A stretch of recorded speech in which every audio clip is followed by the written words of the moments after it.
자, 우리 하나님 말씀 함께 보실 텐데요. 창세기 4장 말씀입니다.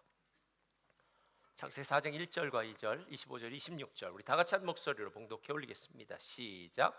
아담이 그의 아내 하와와 동침하매 하와가 임신하여 가인을 낳고 이르되 내가 여호와로 말미암아 득남하였다 하니라. 그가 또 가인의 아우 아벨을 낳았는데 아벨은 양치는 자였고 가인은 농사하는 자였더라. 아담이 다시 자기 아내와 동침하매 그가 아들을 낳아 그의 이름을 셋이라 하였으니 이는 하나님이 내게 가인이 죽인 아벨 대신에 다른 씨를 주셨다 함이며 셋도 아들을 낳고 그의 이름을 에노스라 하였으며 그때의 사람들이 비로소 여호와의 이름을 불렀더라. 아멘. 오늘 말씀의 제목은요, 다 같이 읽겠습니다. 시작. 부모의 기대에서 하나님의 비전으로입니다. 자, 믿음의 선포하겠습니다. 믿음은 긍정적입니다. 믿음은 창조적입니다. 믿음은 소망적입니다. 나는 믿음의 사람입니다. 나는 주 안에서 행복합니다. 아멘. 여러분, 정말 믿음의 역사가 여러분의 삶 가운데, 가정 가운데 있기를 주님의 이름으로 축원드립니다. 오늘 리바이브 더 패밀리 8번째 시간인데요, 총 10개의 리바이브 더 패밀리가 될 겁니다. 그래서 이번 주, 다음 주, 그 다음 주와 마지막인데요, 오늘은 아담의 가정을 통해서 보고요, 다음 주는 노아의 가정, 그리고 마지막으로는 아브라함의 가정을 통해서 이 리바이브 더 패밀리, 가정아 살아나라 라는 이 부분을 정리해 보도록 하겠습니다. 상담 심리학자인 설기문 씨가 쓴 그래도 가족입니다 라는 책에는 이런 이야기가 나와요. 어느 날 한 아버지가 딸과 아들을 데리고 심리검사에 갔다고 합니다. 딸은 유학을 다녀온 후로 좀 달라졌습니다. 이전에는 낙천적이고 자기 생각을 잘 표현하는 영특한 딸이었는데 내성적이긴 했지만요, 그러나 유학을 다녀온 뒤로 왠지 이상해졌습니다. 달라진 거죠. 그리고 아들도 왠지 별 문제는 없을 것 같지만 그래도 함께 가는 김에 검사를 해야 되겠다라고 생각하여 심리 검사를 했습니다. 심리 검사를 마치고 난 후에 그 딸은 300문항이 되는 심리 검사지를 제대로 완성하지 못할 정도로 이해력과 집중력이 손상된 상태입니다. 그 이유를 보았더니 유학생활 내내 부모 없이 홀로 지내면서 두려움과 공포를 견디기 힘들어 했다는 것입니다. 그러니까 유학생활이 상당히 힘들었나 보죠. 그런데 문제는 아들이 더 심각했다고 합니다. 우울증 수치가 극에 달했고 경계선 장애, 정신분열을 의미하는 수치도 높았고 자살 충동도 있었다는 겁니다. 알고 보니 성격이 좋다고 생각했던 그 아들은 부모님이 공부 잘하는 누나만 좋아하는 그 부모님 앞에서 자기는 인정받지 못하는 존재라고 생각했고, 아버지는 늘 무서운 존재, 엄마는 늘 두려운 존재라고 생각해서 아파도 참아 엄마 아빠한테 이야기하지 못하고 늘 부모님은 누나만 바라보면서 부푼 기대와 꿈을 가졌기에 무능한 자신은 그냥 부모님 비위나 맞추면서 예쁜 짓이나 하면서 살면 되겠다라고 생각했었다고 합니다. 그런데 문제는 그 아들이 이제 군대 입대하는데 나중에 제대하면 자기는 조용히 부모님을 떠나겠다, 사라져버리겠다라고 생각할 정도로 그 마음 가운데 상처가 상당히 컸다라고 합니다. 이 심리검사 후에 아버지는 아들을 품에 안고 눈물을 삼킵니다. 아빠가 너를 몰랐다고, 여태까지 너는 잘하고 있는 줄 생각했는데 사랑하고 미안하다고 말하면서 안타까움을 표했다고 합니다. 여러분, 정말 부모 자녀 간에 얼마나 가깝습니까? 함께 그 많은 시간들, 세월들, 사건들을 공유했다면 누구보다도 부모가 자녀를 잘 알아야 되고, 또 반대로 누구보다도 자녀는 부모를 잘 알아야 되는데 정말 알아야 되는 자녀를 잘 모르는 것, 그리고 부모를 잘 모르는 것, 어쩌면 이게 우리 현실이 아닐까라는 그런 생각이 들었습니다. 리바이브 더 패밀리라는 이 주제가 정말 중요하고 좋은 주제이긴 한데, 어쩌면 청소년기를 이미 지난 자녀들을 키우고 있는 부모님들에게는 이런 생각도 들 수 있습니다. 아이고, 이제 이미 애들을 키워놓고 보니까 리바이브 더 패밀리, 가정아 살아나라, 야, 그냥 이렇게 살다 가는 거지. 현재의 내 삶을 보니까, 우리 자녀들을 보니까, 우리 가정의 모습을 보니까 에이, 무슨 소망이 있을까라고 생각하면서 어쩌면 자포자기하는 심령으로 이 리바이브 더 패밀리라는 이야기를 듣는 분들도 있을 수 있습니다. 제가 지난주에 요나서에 대해서 어느 글을 읽다가요, 이런 생각이 들었어요. 요나서를 보면은 하나님의 사명을 받고 니느웨 성에 가서 복음을 전파했던 요나에 대해서 그 글엔 이렇게 쓰더라고요. 요나는 니느웨 사람들에게 신앙의 잔소리를 했다 이렇게 얘기하더라고요. 신앙의 잔소리. 너네들 지금 잘 살고 있는 거 아니야. 그렇게 살면 안 돼 라고 얘기했는데 니느웨 사람들이 그 신앙의 잔소리를 들었다라는 겁니다.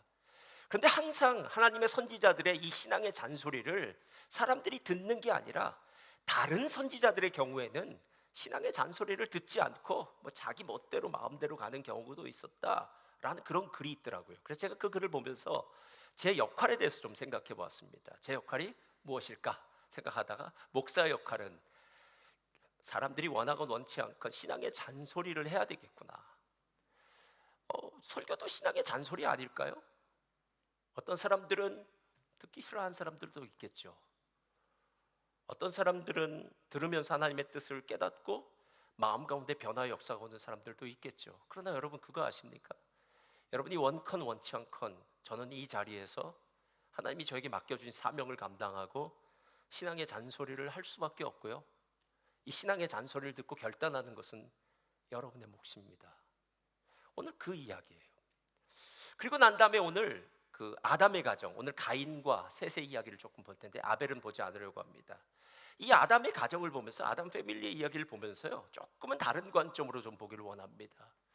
도대체 오늘 성경이 가정적인 측면으로서 오늘 이 가정을 어떤 모습으로 볼까? 제가 두 가지로 한번 정리해 봤습니다. 첫째로 한번 펴주세요. 다 같이 읽겠습니다. 시작. 부모는 자, 제가 여기다 인간적인 기대라고 했는데요. 맞나 틀리나요? 누군가 그렇게 얘기하더라고요. 우리 한국 사람들은 자녀가 태어날 때 자녀 속에 서울대의 씨앗이 담겨 있는 줄 안다고 합니다. 그래서 공부를 잘할 거고, 그래서 뭐 태교도 할 뿐만 아니라 아기가 조금 이제 아장아장 기어다닐 때 벌써 가나다라 마바사 이거 붙여놓고, 요즘은 이중 언어를 배워야 되니까 영어 ABC도 붙여놓고, 그게 조금 시간이 지나면은 냉장고라고 붙여놓고요, 창문 뭐 이렇게 붙여놓으면서 자녀들의 교육을 위해서. 그래서 요즘은 아이들이 한글을 금세 뗀다고 하는데요, 교육에 열망이 있다. 그러나 그 자녀가 자라나면서 그런 기대가 실망으로, 또 어떤 경우에는 절망으로 변하는 경우가 있다라고 이렇게 이야기합니다. 여러분, 오늘 아담의 가정에 첫 번째 아들 가인이 태어났습니다. 가인이라는 이름의 뜻은 내가 얻었다, 게인이란 뜻이니까요. 얻었다라는 이 말이 참 중요해요. 그러니까 뭔가가 지금 나의 인생 가운데 지금 내가 바라고 소원하는 게 있었는데 그 소원하고 바라는 것을 내가 얻었어 라고 하는 거예요. 근데 실제로 이 가인이라는 이름은 하와가 짓는데요, 이 얻었다고 하는 이야기에는 의미가 있습니다. 지금 아담과 하와는 에덴 동산 밖에서 쫓겨난 세상 가운데, 타락한 땅 가운데 살고 있습니다. 하나님이 아담과 하와를 저주할 때에 아담과 하와를 뿐만 아니라 땅도 저주를 했어요. 그래서 땅은 가시와 엉겅퀴를 낸다고 얘기하고요, 그리고 너희는 이마에 땀을 흘리고 수고해야 소산을 먹는 노동의 존재, 그러니까 우리 목구멍이 포도청이라고 얘기하잖아요. 일하지 않고 어떻게 먹고 살 수 있겠습니까? 힘들고 어려워도 일해야 되는 존재, 그런 비참한 현실이 아담과 하와가 에덴 동산에서 쫓겨나서 지금 살고 있는 이 땅에서 벌어지는 일이라고 생각했다라는 거예요. 그런데 하나님이 에덴 동산을 떠나기 전에 그렇게 절망 가운데 있었던 사람들에게 소망적인 이야기를 한마디 던져요. 3장 15절 다 같이 한번 읽겠습니다. 시작. 내가 너로 여자와 원수가 되게 하고 내 후손도 여자의 후손과 원수가 되게 하리니 여자의 후손은 내 머리를 상하게 할 것이요 너는 그의 발꿈치를 상하게 할 것이니라 하시고, 지금 아담의 가정이 에덴 동산에서 큰 사기꾼 뱀을 만나서 아주 가산이 완전히 탕진해버리고 사기를 당했다라는 거예요. 그래서 완전히 모든 게 다 잃어버린 상태가 되었습니다. 그런데 하나님 뭐라고 이야기하냐면 너희들 뱀이 진짜 싫지, 너의 원수지, 그런데 여자의 아들이 뱀의 아들, 뱀의 후손의 머리를 상하게 할 거야. 여자에게서 태어나는 그 아들이 너희들을 지금 괴롭고 힘들게 한 그 원수 같은 뱀의 후손을 완전히 진멸하고 말 거야 라는 이 말씀을 주셨다는 거예요. 그러니까 오늘 하와가 1절을 보면 이렇게 얘기해요. 아담이 그의 아내 하와 동침함에 하와가 임신하여 가인을 낳고 이르되 내가 여호와로 말미암아 등남하였다 하니라. 하와의 마음 가운데 이런 마음이 생긴 거예요. 그래, 하나님이 지금 여자의 아들이, 여자의 후손이, 여자의 씨가 뱀의 후손의 머리를 상하게 하고 우리 원수를 다 갚고 지금 이렇게 처절하고 힘들고 어려운 이 상황 다 복귀시켜서 다시 에덴 동산으로 돌아가게 할 수도 있을 거야 라는 꿈을 가지고 가인을 낳았다라는 겁니다. 30대 한국 남자들에게, 한국 남자들 부모죠, 부모가 돼 결혼한 한국 남자들에게 최고로 기쁜 순간이 어느 순간이냐라고 물었더니 그들은 모두 이렇게 얘기했다고 합니다. 대부분의 사람들이 첫 번째 자녀를 품에 안았을 때. 여러분, 지금까지는 총각이었잖아요. 지금까지는 내가 전부인 것 같은 인생이었는데 갑자기 뚝 하고 어떤 한 인생이 떨어졌는데 마치 나에게는 미래의 소망이 되는 한 인생. 가인과 아담과 하와에게도 가인의 모습이 똑같이 그랬을 거예요. 얼마나 행복했을까요? 얼마나 행복했을까요? 근데 우리는 이 사장의 이야기를 너무나 잘 압니다. 가인은 분명히 죄를 진 것 같아요. 그리고 나서 하나님 앞에 예물을 드립니다. 그랬더니 하나님이 예물을 받지 않으십니다. 성경은 마태복음에 이렇게 얘기를 해요. 만약에 너희가 하나님께 예물을 드리러 왔는데 형제와 불화한 일이 있거나 미워하는 일이 있으면 형제와 사화해라. 그리고 난 다음에 예물을 드려라. 그래야 하나님 앞에 예물이 흠양되고 바쳐질 수 있다라고 얘기한 것을 보면 가인의 예물이 하나님 앞에 흠양되지 않은 거, 연락되지 않은 데에는 아마 가인의 죄가 있었을 거예요. 가인의 죄가 거기서 멈추지 않고요, 하나님이 참 친절하신 분입니다. 가인이 열이 받아서 얼굴 안색이 변하니까요, 가인에게 이렇게 얘기합니다. 야, 네가 그렇게 안색이 변한 게 무슨 일이냐? 네가 만약에 죄를 다스렸다면, 죄가 내 눈앞에 서서 마치 야생 짐승처럼 사자처럼 너를 덮치려고 해도 내가 죄를 다스리고 선한 일을 했다면 내가 이 예물 받아주지 않겠느냐라고 얘기를 했더니 궁시렁궁시렁 되면서 열받아서 집으로 가고 조금 있다가 자기 동생을 들로 불러다가 자기 동생을 돌로 쳐 죽이는 일까지 했다라는 거예요. 여러분, 이 얘기 너무 잘 아시죠? 여러분, 대부분의 사람들이 가인에 대해서 생각할 때는 이렇게 생각하지 않을까 생각해요. 한번 펴주세요. 사진이요. 이런 사람이에요. 조폭. 예. 생각해 보세요. 가인이 이런 죄를 저질렀을까요? 그 당시에 사람들이 몇 명이나 있었을까요? 아니면 사람들한테 돈을 사기쳐서 뜯었을까요? 문신을 하고 해가지고 사람들한테 이런 걸 했을까? 실제로 성경은 오늘 가인이 무슨 죄를 저질렀는지에 대해서는 한마디도 이야기하지 않고 있다는 거예요. 예. 그래서 제가 오늘 이 구절을 보면서 이런 생각이 들었어요. 가인이 오늘 죄를 졌다고 하는데 이 죄가 도대체 무슨 죄일까? 우리는 죄하면 도둑질을 하고 사기를 치고 폭력을 저지르고 이런 나쁜 일을 저지르는 것이 다 죄라고만 생각하는데, 성경이 진짜 죄에 대해서 이야기할 때 진짜 그런 것을 죄라고 생각할까라고 한번 생각해 봤어요. 여러분, 그런 것만이 죄일까요? 실은 성경이 우리에게 죄인이라고 얘기할 때는요, 아담과 하와가 죄인이라고 얘기할 때는요, 그런 나쁜 일을 했기 때문에 죄인이 아니라 내가 선악과를 따먹고 하나님처럼 되겠다. 하나님, 이제 내가 독립 좀 하겠습니다. 하나님, 더 이상 난 하나님의 그 보호 아래, 지도 아래, 하나님의 그 손 아래 살고 싶지 않고요, 이제 나도 이제 컸으니까 좀 독립하고 싶고요, 내 힘으로 살고 싶습니다. 이렇게 하나님 없이 살고자 했던 마음이 죄의 근본적인 이유가 아닐까라는 그런 생각이 들었어요. 여러분, 실제로 오늘 제가 가인을 생각해 볼 때 이런 생각이 들었습니다. 자, 가인은 농사를 짓는 농부였습니다. 근데 이게 그냥 농부였다면 별 문제가 없지만 지금 가인이 농사를 짓고 있는 그 땅이 에덴 동산 아닙니까? 밖입니까? 밖이에요. 에덴 동산 밖이라면 가시와 엉겅퀴가 나야 되고, 그리고 땅은 제대로 소산을 맺히지 못하니까 가인이 이마에 땀을 하고 평생 수고해야만 소산을 얻을 수 있는 정말 힘들고 어려운 일을 했다라는 거예요. 여러분, 농사 짓는 게 쉽습니까? 전 농사 짓는 분들 보니까요, 와, 제가 얘기했죠, 우리 옆집 이제 추수가 다 끝났더라고요. 옥수수 추수가 다 끝났어요. 그래서 이제 아침에 안 나오시더라고요.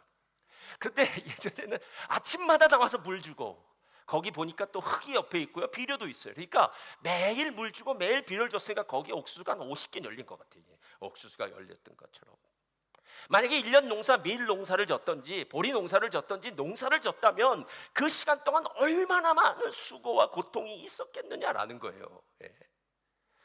오늘 창세기 3장을 한번 다시 보면 이렇게 얘기해요. 아담에게 이르되 내가 내 아내의 말을 듣고 내가 내게 먹지 말라 한 나무 열과를 먹었은즉 땅은 너로 말미암아 저주를 받고 너는 내 평생에 수고하여야 그 소산을 먹으리라. 18절 다 같이 읽겠습니다. 시작. 땅이 내게 가시덤불과 엉겅퀴를 낼 것이라 내가 먹을 것은 밭의 채소인즉. 자, 이 얘기에서 아주 재밌는 단어가 하나 나오는데요. 그게 뭐냐면 내가 평생에 수고하여야 소산을 먹을 거라는 이 수고라는 단어가 얼마나 무시무시한 단어냐 하면, 여기 있는 우리 젊은 집사님들은 이제 그 아내가 해산을 할 때 같이 분만실에 들어갔을 거예요. 저는 들어가지 않았습니다, 예전에. 분만실에 들어갔는데 한번 생각해 보세요. 자, 해산의 고통을 한 10시간 정도 지금 겪고 있다고 생각해 보십시오. 이수정 집사님, 욕을 할까요? 좋은 말을 할까요? 아내가 뭐 두 말하면 잔소리겠죠. 욕도 상당히 센 욕들 나올 것 같은 느낌. 여러분, 해산의 고통은 거의 생과 사를 넘나드는 고통입니다. 전 남자니까 모르죠. 우리 여자분들은 그 해산의 고통이 얼마나 심한지 정말 이건 죽다 살아나는 거 아닙니까? 여자에게는 저주받아서 해산의 고통을 주었는데 똑같은 그 고통이라는 단어가 남자가 이마에 땀을 흘리고 평생 수고한다는 이 고통의 의미라는 거예요.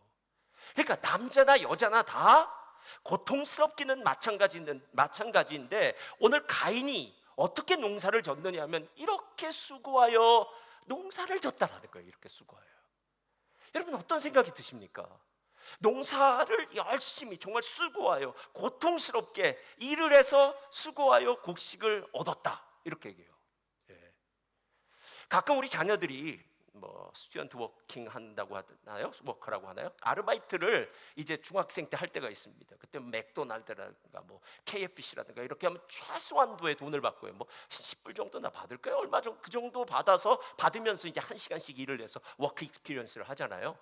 자, 우리 자녀가 지금 그렇게 일을 해서 돈을 얼마를 벌었습니다. 우리 자녀가 이런 생각을 했을 거예요. 야, 내가 이 돈을 모으면 해서 체스톤 가서 옷 사 입으리라. 아니면 뭐 내가 원하는 거 하리라. 아니 뭐 뭔가 사겠다라고 생각하겠죠. 근데 부모님이 이렇게 얘기합니다. 야, 너 하나님께 열심히 일했으니까 거기서 11조를 떼라, 헌금을 해라라고 얘기하면 아마 속으로 이렇게 얘기할 것 같아요. 엄마, 내가 정말 이 일하느라고 얼마나 힘들었는지 알아? 게다가 이건 돈을 많이 받은 것도 아니야.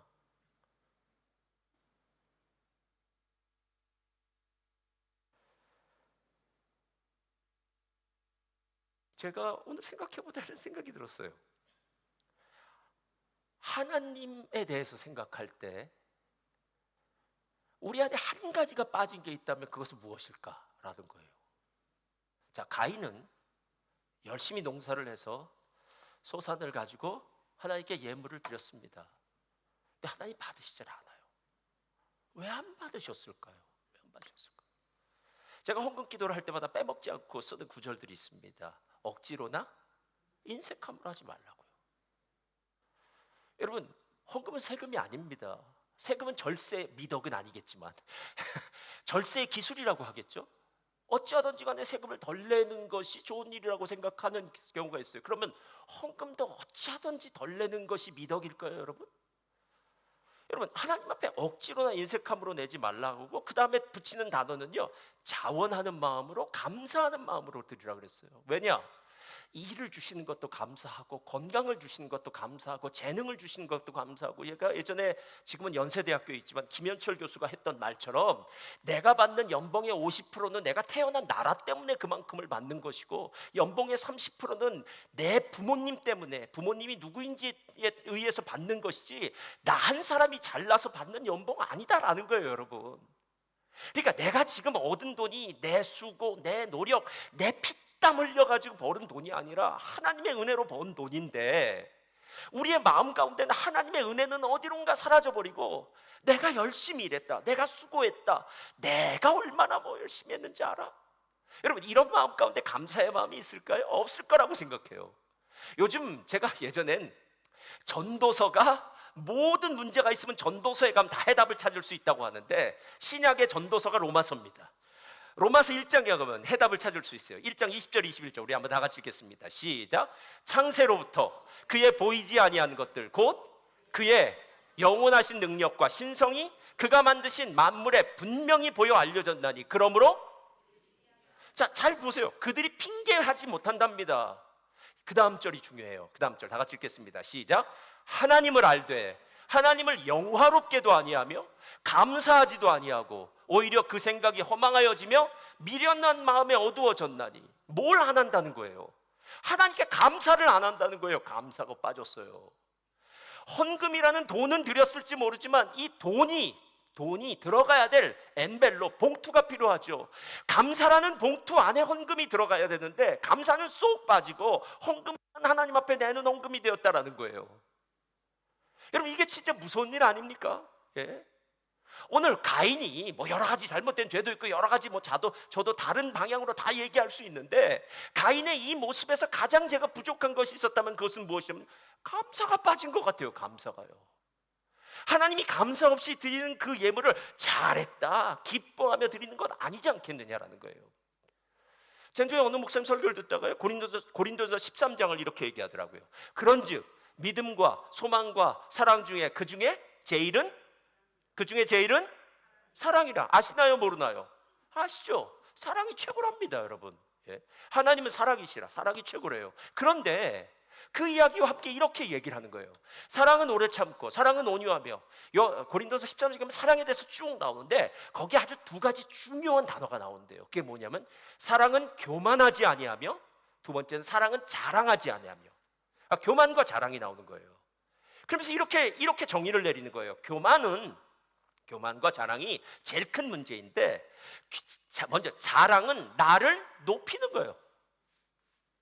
교만은 나를 부풀리는 거예요. 자, 나를 높이고 나를 부풀리고.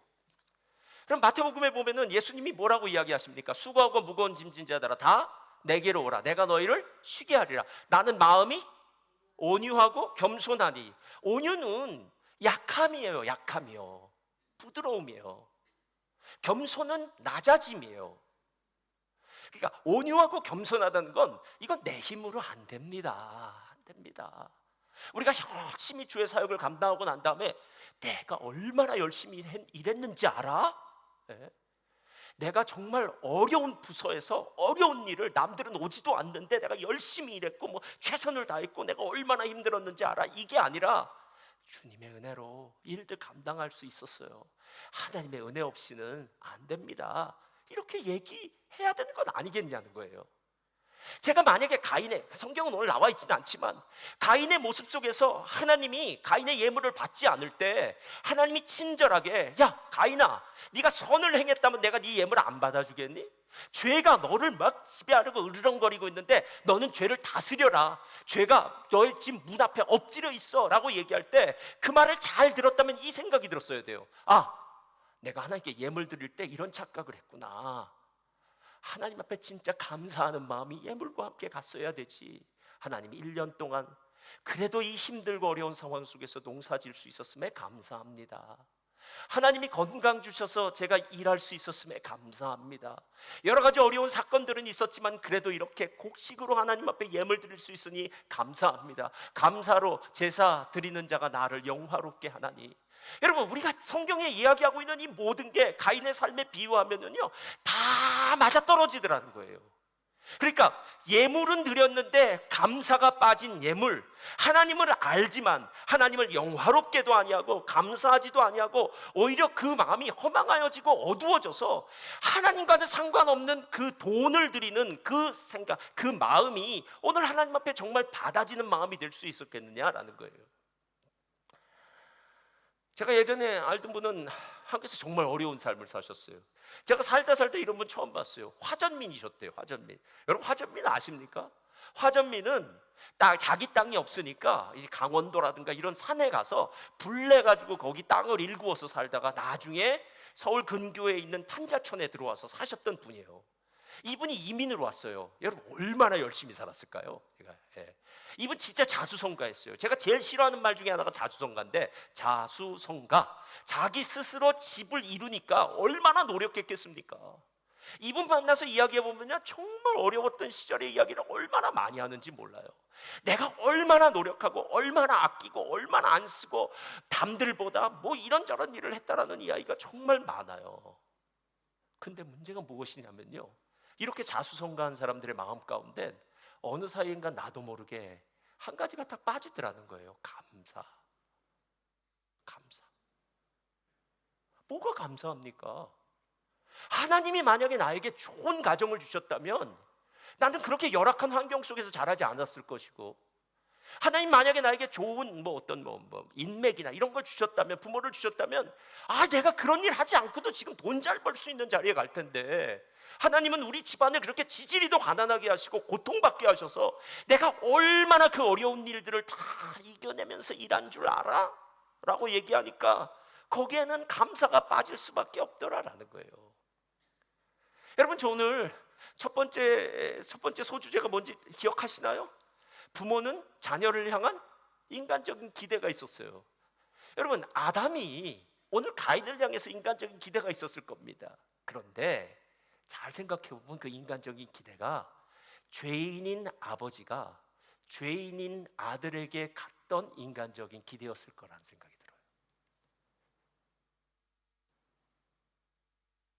가인이 무슨 나쁜 잘못을 해서 지금 죄 가운데 머문 게 아니라 죄인인 아버지에게 죄의 습성을, 죄의 성품을 그대로 붙들려 와서 가져와서 이 세상에서 하나님 없이도 열심히 살면 뭔가 될 것 같아 라고 생각했던 그 마음, 그게 농사를 지을 때는 별 문제가 없었는데 예배를 드릴 때는 그 마음이 드러나더라라는 거예요. 사랑하는 성도님들, 이런 마음 편히 사시려면 교회 안 나오시면 됩니다. 하나님 말씀 안 들으면 돼요. 제가 예전에 30대 성경 공부를 했거든요. 남자들이 아주 뺀질뺀질한 친구들 30명, 30대예요. 이 5명인데 얼마나 뺀질인지 아주 그냥. 제가 그 친구들과 함께 성경 공부를 했어요. 그랬더니 한 친구가 수요일날 공부하면서 저한테 손을 들고 이렇게, 목사님 그 비밀을 아시냐고. 그래서 무슨 비밀을? 우리도 하나님을 잘 섬기고 싶은데 부인 때문에 일부러 안 한다는 거예요. 그래서 왜 그러냐 했더니, 내 처는 내가 만약에 주일날 한 번이라도 교회를 가면 계속 잘 나오기를 원한대요. 만족이 없대요. 그 다음에 주일날 나면 그 다음엔 다른 날 또 나오기를 원하고, 내 처는 끝도 한도 없어서 결국 제가 처음부터 길을 잘 들여놔야, 너무 교회에 빠지거나 이렇게 길을 잘 들여놔야지 제 처한테 빠지면 나중에는 제가 제 처에 끌려가는 인생이 됩니다 하면서 멀리 있더라고요. 사랑하는 성도님들, 오늘 가인을 아들로 둔 이 가정은요, 구조적인 문제를 갖고 있는 거예요. 죄가 다스리고 죄인이 죄인의 기대를 가지고 죄인의 자녀들을 키우는 가정입니다. 제가 이걸 보면서 이런 생각이 들었어요.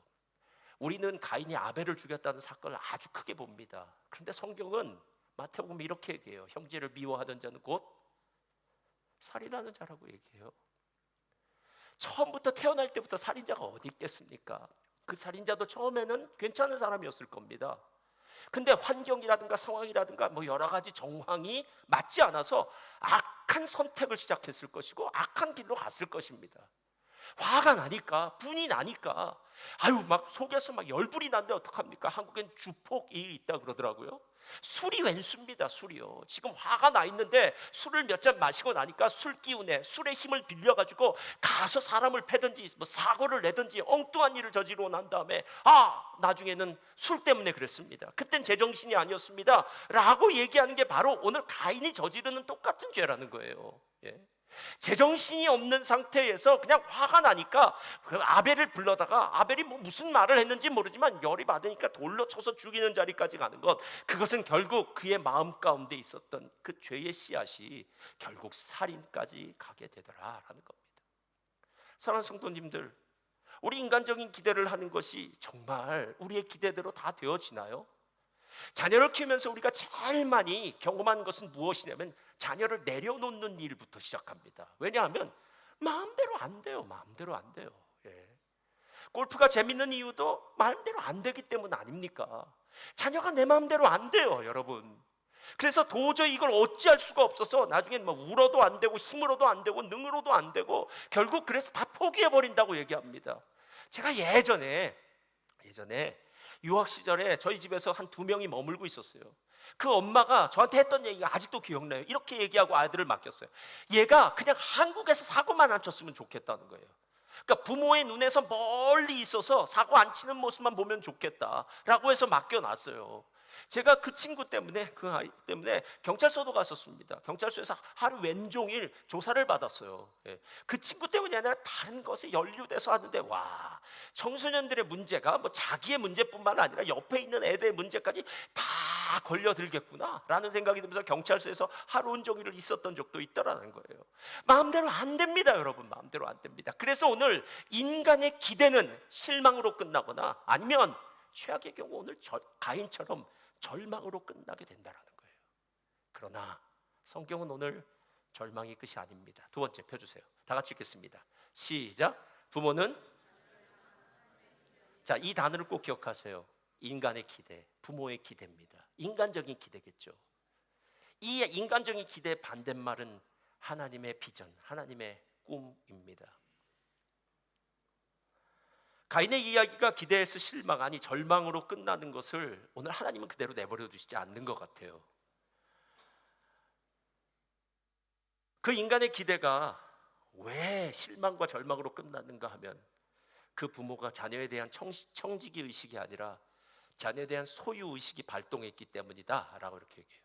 소유 의식이요. 팀 켈러 목사님이 한 말이 더 맞아요. 팀 켈러 목사님은 자녀의 우상화라고 얘기를 해요. 자녀의 우상화. 이게 뭐냐면, 부모가 자신이 못다 이룬 꿈을 자녀에게 투영하여서 자녀가 마치 그 일을 이루어줄 구원자 역할을 감당했으면 좋겠다라는 거예요. 부모의 꿈이 있었는데 그 꿈이 이루어지지 않으면 자녀에게 아주 몰빵을 시키는 거죠. 구원자 역할을 해주길 기대하는 거예요. 그리고 구원자이니까 자녀에게 모든 것들을 다 쏟아붓습니다. 시간도 재물도 인간적인 모든 걸 다 쏟아부어요. 그리고 난 다음에 이렇게 얘기할 거예요. 부모가 자녀에게, 야, 내가 너를 위해서 얼마나 희생했는지 너는 몰라, 이렇게 얘기해요. 여러분, 자녀는 모릅니다. 예. 자녀는 몰라요, 여러분. 그럼 자녀는 반대로 이렇게 얘기해요. 엄마, 누가 나한테 그렇게 희생해 달라고 내가 언제 요구했어? 이렇게 얘기해요. 같은 집안에 같은 공간 안에 사는데 전혀 다른 세상을 살고 있다고요. 다른 세상을요, 여러분. 예. 오늘 그 이야기예요. 청지기 의식이라는 것은 뭐 지난주에도 충분히 얘기했으니까요. 자녀는 태의 기업 아닙니까? 하나님께서 나에게 맡겨주신 선물입니다. 그래서 이 맡겨주신 선물을, 청지기 의식을 가지고 잘 관리해야 됩니다. 어떻게 관리해야 되냐? 말씀으로 양육하고 믿음의 본을 보이고 기도로 양육하는 일밖에 없습니다, 여러분. 예. 그런데 청지기 의식이 아니라 소유의식, 이 자녀가 마치 나의 소유가 된 것처럼 이 자녀를 통해서 내 못다 이룬 꿈을 이루리라. 뭐가 돼도 상관없겠죠.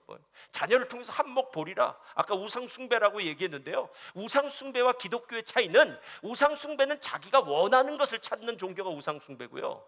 기독교는 하나님과의 인격적인 만남을 통해서 예수님 성품 닮아가는 게 인격적인 종교다라는 거예요. 그게 오늘 바로 가인의 삶을 통해서 실패와 절망이 있을 수밖에 없어요.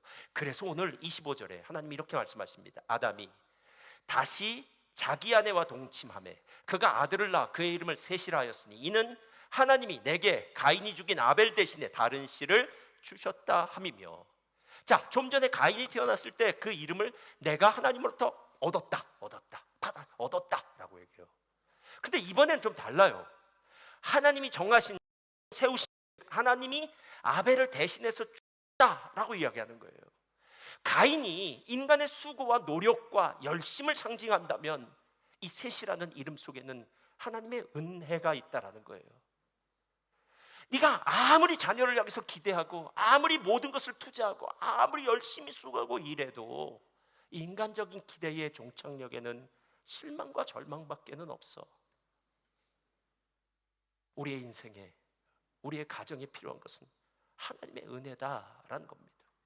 제가 한번 물어봤어요. 하나님, 오늘 아담과 하와가 셋을, 세 번째 아들인 셋을 품에 안았을 때 이수정 집사님, 기뻤을까요? 담담했을까요? 둘 중에 하나인데. 예. 기쁘긴 했겠죠. 하나님 주셨으니까. 그런데 가인처럼 처음처럼 기쁘진 않았을 거예요. 왜냐하면 이미 두 아들이, 한 명은 살인자로 도망갔고 한 명은 이미 그 살인자의 손에 의해서 죽었던 그 모든 고통을 겪고 난 다음에 또 아들이 하나 생긴 겁니다. 하나님 뭐라고 이야기하냐면 얻었다, 이거 너 하나님이 주셨다, 은혜다라고 얘기하지만 실제로 은혜라고 말은 하면서 가슴에 느껴지는 은혜는 아직 없더라라는 거예요. 여러분, 신앙의 특징이 무엇인 줄 아십니까? 신앙은 완성품을 받는 게 아니라 신앙의 씨앗을 받는 거예요. 우리는 항상 완성품을 원해요. 하나님 진짜 로또가 맞아서 대박 나게 해주십시오. 이번에 우리 자녀가 좋은 대학 들어가게 해주십시오. 이번에 직장, 좋은 직장 들어가게 해주십시오. 이번에 이거 해주십시오. 이번에 병이 낫게 해주십시오 하는 완성품을 항상 원하는데, 오늘 셋을 주시는 하나님은 완성품이 아니라 그 씨앗을 아담의 가정에게 주셨다라는 거예요. 기쁘지요. 그러나 완벽한 기쁨은 아닌 것 같은, 뭔가 좀 부족하고 모자른 것 같은 기쁨인데 셋을 주셨다라는 거예요. 누가복음 3장을 보면은, 누가복음 3장 예수님의 계보가 나오는데요, 요셉의 계보라고도 하기도, 예수님의 계보에 이렇게 시작합니다. 3장 23절, 예수께서 가르치심을 시작하실 때가 30세쯤 되었더라. 사람들이 아는 대로는 요셉의 아들이니 요셉의 위는 헬리오, 이렇게 시작해요. 요셉의 위는 헬리오 누구요? 아무개요 막 하다가 이제 38절, 우리 한번 다 같이 읽겠습니다. 시작. 38절 시작. 그 위는 에노스요, 그 위는 셋이요, 그 위는 아담이요, 그 위는, 여러분 지금 셋의 74대 손이 누구냐 하면 에노스고요. 에노스의 74대 손이 지금 예수님이고요. 셋의 75대 손이 예수님이고요. 아담의 76대 손이고요. 예수님은 하나님의 77대 손이에요. 이게 지금 감이 안 잡죠? 예. 자, 천천히 얘기할게요. 자, 우리는 무슨 기도를 할 때 이런 식으로 기도해요. 하나님, 제가 지금 올해 연말까지 꼭 필요한 게 있습니다. 하나님 연말까지 주시옵소서, 이렇게 얘기해요. 우리는 막시멈 가야 연말이에요. 그게 10년 가지도 않아요. 그런데 오늘 하나님 뭐라고 얘기하자면, 야, 셋의 75대 손이 예수님이야. 그러니까 셋이 우리 가정에 있어요. 근데 하나님은 이 셋을 보면서 누구를 보시냐면 75대 후에 나타날 예수님을 보시는데, 나는 75대가 아니라 1대도 못 넘어가는 거예요 지금. 그러니까 기쁘긴 한데 이게 무슨 소망이 있겠어 라고 생각하더라는 거예요. 베드로전서에 뭐라고 이야기합니까? 하나님께는 하루가 1000년 같고 1000년이 하루 같다더라. 사랑하는 성도님들, 오늘 하나님의 소망은 너무나 작은 것처럼 느껴져요.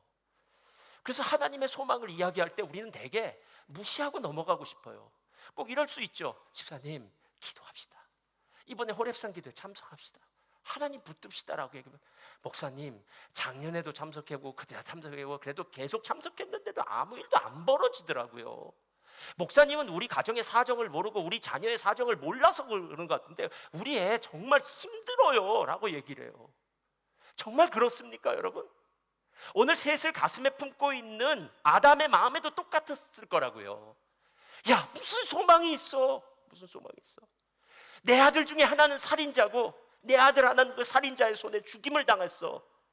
셋, 야, 이 꼬맹이가, 이 애기가, 이 젖먹는 아기가 도대체 무슨 일을 할 수 있겠어? 라고 이야기할 때 하나님은 아니야, 이 아기의 75대 손이 예수님이고, 그 예수님이 오시면 이 가시와 엉겅퀴와 수고와 고통스러운 이 땅의 가장 큰 문제는 죄 때문에 시작한 거기 때문에 그 죄의 문제를 해결하실 분, 그리고 다시 우리를 에덴보다 더 좋은 새하늘과 새 땅으로 인도하실 그 예수님이 오실 거야 라고 얘기하고 있다는 겁니다. 우리는 지금 성경의 결과론적인 문제를 보니까 이렇게 얘기할 수 있지만, 실제로 성경 시대를 살았던 사람들에게는 하나님이 주신 약속이 얼마나 불투명했을까요? 안개 속에서 보여지는 것 같았을까요? 이거 손에 안 잡히는 것 같았고 눈에 보이지도 들리지도 않는 것 같은 것. 그러나 그들은 하나님이 주신 이 작은 소망을 믿음으로 붙든 거 아닙니까? 그리고 시간이 지나고 때가 참에 갈라디아스를 보니까 여자의 후손으로, 아들로 예수님 메시아가 이 땅에 태어난 것, 그것이 아니겠느냐라는 거예요. 여러분, 하나님이 우리에게 진짜 원하는 게 무엇인 줄 아십니까? 요한복음 6장을 보니까 이렇게 얘기합니다. 우리가 어떻게 해야 하나님이라 할 수 있겠습니까? 라고 물 때 이렇게 대답해요. 다 같이 읽겠습니다. 시작. 하나님께서 보내신 이를 믿는 것이 하나님의 일이니라. 예수님 믿는 겁니다. 예수님이요. 그분이 진짜라는 것, 그분이 나의 삶의 모든 절망의 문제를 소망으로, 희망으로 바꿀 수 있다는 것, 나는 어떤 상황 가운데서도 예수님 붙들 거라고, 예수님이 나의 전부라고 이야기할 수 있는 것, 예수님 없이는 살 수 없다고 이야기하는 것, 어쩌면 이 고백밖에는 없더라라는 거예요. 지붕의 바이올린이라는 뮤지컬이 있어요. 유대인 가족 간의 사랑과 갈등을 담은 매력적인 이야기입니다. 유대인 부부인 테비와 골대가 딸을 경건하게 양육하는 모습이 나와요. 유대인들은 안식일에 식탁을 펴고요, 그리고 아내가 초를 켜서 불을 켜고요, 그리고 남편이 기도를 해요. 그 기도문이 이렇게 시작해요. 주께서 너희를 보호하고 지키시며 주께서 항상 너희를 수치로부터 보호하시며 이스라엘의 찬란히 빛나는 이름에 이르게 하시기를 원하노라. 룻과 에스더 같이 되기를 원하며 찬양받게 되기를 원하노라. 오 주님, 이들에게 힘을 주옵시며 낯선 자의 길에서 지켜 주옵소서. 하나님께서 너희를 축복하사 장수하게 하시며 주께서 너희를 위한 안식일 기도를 충만케 하시기를 비노라. 하나님께서 너희를 훌륭한 어머니와 아내로 만드시고 너희를 돌볼 수 있는 남편을 보내시기를 원하노라. 주께서 너희를 보살피고 지키시며 고통에서 보존하시기를 원하노라. 오 주여, 행복과 평강의 은총을 내리시며 우리들의 안식일 기도를 들으소서. 아멘. 이건 딸이 있으니까 이렇게 얘기해요. 여기 룻과 에스더는 모두 이방의 땅, 이방인이었고 이방의 땅에서 살던 사람이에요. 그러니까 이 땅이 결코 그렇게 녹록한 세상이 아니라는 거예요. 룻처럼 고통스러운 과부의 신세였고, 에스더처럼 모든 유대인들은 다 죽이라는 명령이 떨어진 고통스러운 상황이었는데, 이 둘의 인생은 반전을 경험하는 거 아니겠냐는 거예요. 그러면서 이 유대인 부부가 딸을 위해서 기도할 때 이 기도를 쓰는 거예요. 우리 딸들이 룻처럼 에스더처럼 되기를 원하노라. 이 매일 성경을 진짜 오래 하다 보면요, 매일 성경 35년 했지만 매일 성경 오래 하다 보면은 이게 뭐라 할까요? 생각과 몸이 따로 놀아요. 꼭 볼펜을 들으면 동그라미 치는 버릇이 생겨요. 근데 여기에 동그라미가 이렇게 쳐져요. 주께서 너희를 보호하시고 주께서 항상 너희를 지키시고, 그래서 둘째 연에서 하나님께서 너희를 축복하시고 주께서 너희를 위한, 셋째 연에서 주께서 너희를 보살피고 하나님께서 너희를 훌륭한 어머니 만드시고 주께서 너희를 보살피고 하나님께서 주께서 너를 지키시기를 원하노라. 이게 바로 청지기 의식을 가진 부모가 하는 일이다라는 거예요. 사랑하는 성도님들, 저는 여러분의 삶의 문제가 뭔지 모릅니다. 여러분의 현재 마음도 모릅니다. 어떤 사람 듣기 싫을 거예요. 매일 가정에 대해서 뭐 그리 말이 많냐고 얘기할 겁니다. 어떤 사람은 우리 가정 정말 변할 수 있을까? 우리 가정 정말 축복된 가정 될 수 있을까? 라는 그런 간절한 마음으로 듣는 사람도 있을 겁니다. 그러나 중요한 것은 제가 아까 요나서에 이야기했듯이 저는 그저 신앙의 잔소리꾼일 수밖에 없습니다. 선택은 여러분이 하십시오. 그리고 어떤 선택을 하든지 여러분이 만약에 믿음의 선택을 했다면 정말 아무것도 아닌 것 같은 그 셋을 가슴에 품고 75대 후에 예수님 오실 거야 라는 이 말도 안 되는 믿음을 갖고 순종하기 시작한다면 여러분의 삶에 놀라운 축복이 임할 줄 믿습니다. 자, 우리 찬양 드릴까요? 예. 오늘 예배하는 이에게 이번에 우리 호렙산 기도의 주제 찬양입니다.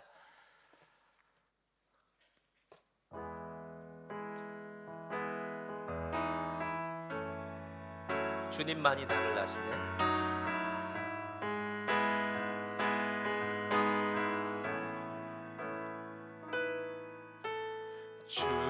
주님만이 나를 아시네.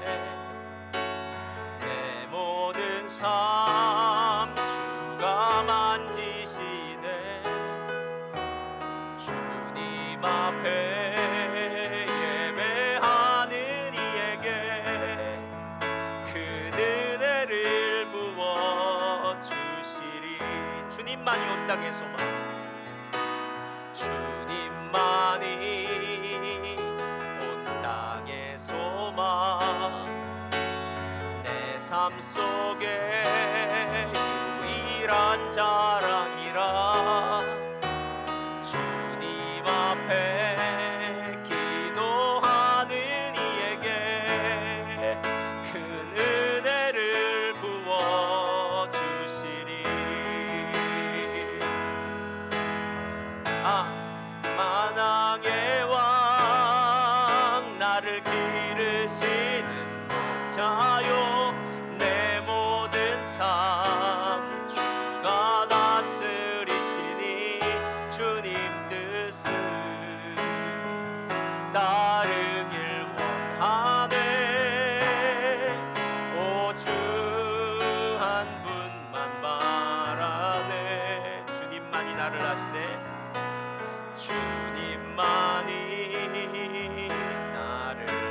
하시네. 내 모든 삶 주가 만지시네. 주님 앞에 예배하는 이에게 큰 은혜를 부어. 우리 두 손 들고 함께 찬양할까요? 만왕의 왕, 만왕의 왕, 나를 기르시는 자요. 내 모든 삶 주가 다스리시니 주님 뜻을 따르기 원하네. 오주 한 분만 봐. 만왕의 왕, 나를 기르시는 목자요. 만왕의 왕, 나를 기르시는 목자요. 내 모든 삶 주가 다스리시니 주님 뜻을 따르길 원하네. 오주 한 분만 바라네. 주님만이 나를 아시네. 내 모든 삶 주가 만지시네. 주님 앞에 예배하는 이에게 큰 은혜를 부어 주시리. 가슴에 손을 얹으시고 제가 기도해 드리겠습니다. 좋으신 아버지 하나님, 오늘 인간적인 기대로 충만했던 가인의 인생을 통해서 아담과 하와는 죄인의 기대가, 인간의 기대가 얼마나 허무한 것임을 깨달았고 하나님의 은혜가 얼마나 대단한 것인지를 다시 한번 갈망할 수 있게 하시니 감사합니다. 하나님, 우리가 인간적인 기대를 가지고 자녀를 품었던 것, 자녀를 마치 소유의식을 가지고 내 것인 것 마냥 자녀를 관리하고 자녀를 이끌었던 나의 부족함과 연약함과 죄됨을 주님의 십자가 앞에 내려놓습니다. 하나님이 우리 자녀의 주인이 되어 주옵소서. 하나님이 우리 자녀의 아빠가 되어 주옵소서. 그리고 하나님의 은혜 가운데 우리의 자녀의 인생에 주님과의 깊은 인격적인 만남이 있게 하여 주옵소서. 주님, 열심히 일하는 것보다 더 중요한 것은 주님을 믿는 것이지 않습니까? 예수 없는 인생이 불행한 인생이라면, 예수를 주인 삼고 예수를 왕으로 삼은 인생이야말로 이 세상의 어떤 것과 비교할 수 없는 복된 인생임을 믿음으로 고백합니다. 우리 사랑하는 성도님들의 삶 가운데 이런 아름다운 신앙의 유산이 자녀들에게 이어지게 하시고 우리 자녀들의 삶 가운데는 주님이 왕이 되어 주옵소서. 오직 예수만, 오직 예수만, 오직 예수만 우리의 삶의 주인이 되어 주옵소서. 이제 우리 구주 예수 그리스도의 무한하신 은혜와 아버지 하나님의 극진하신 사랑과 보혜사 성령님의 내주 충만 위로 교통하심의 역사가 오늘 하나님의 그 큰 다시 한번 서서 인간의 노력과 열심이 아니라 하나님의 은혜로 살고 있음을, 하나님을 향해 우리의 감사 외에는 아무것도 우리의 입술에 나올 말은 없음을 고백하면서 다시 한번 하나님의 은혜로 새로워지기 원하는 귀한 믿음의 백성들 위해, 저들의 개인과 가정과 사업장, 직장과 미래와 자녀 위에 이제부터 영원토록 함께 있을지어다.